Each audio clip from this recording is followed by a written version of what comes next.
geology beneath the ocean is somewhat different than that on the surface of the Earth. One of the major differences is the existence of mid-ocean ridges. These areas are unlike any other on the Earth's surface. As the plates of the Earth's crust spread apart along these ridges, the gaps are filled with lava that rises from the core of the planet. There are nearly 80,000 kilometers of spreading ridges underneath the ocean, creating mountains of igneous rock. In Iceland, the Atlantic Ridge rises above the ocean's surface and runs through the middle of the island.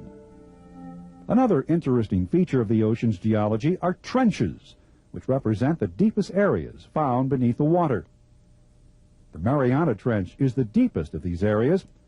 Many trenches, including the Peru-Chile Trench, run adjacent to continental plates.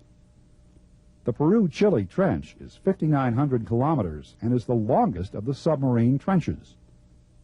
The existence of this trench produces a unique situation called upwelling along the coast of South America that allows an unusually high harvest of fish and other seafood. Most continents, however, have continental shelves that are actually part of the continent that is underwater. These areas extend from the shoreline to the shelf edge, which is the boundary between the continental shelf and the continental slope. The slope is the area where the shelf begins to drop off rapidly. Slopes usually end at an active junction where tectonic plates come together.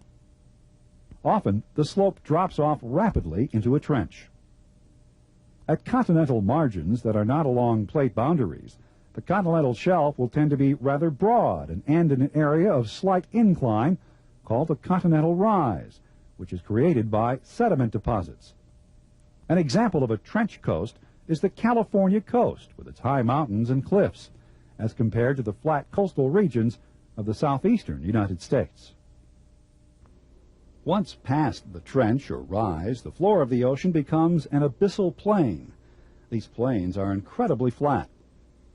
In most of these areas, the plains are covered with layers of sediment up to 1,000 meters deep.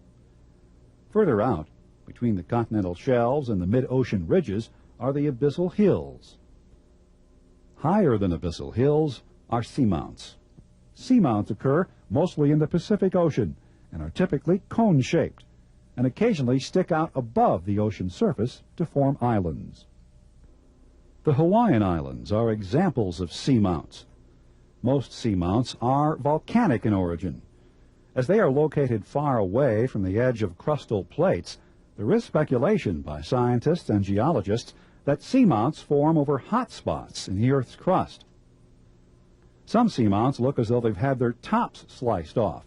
These flat-topped peaks are called geos and are thought to be seamounts that rose above sea level and lost their tops due to wave erosion.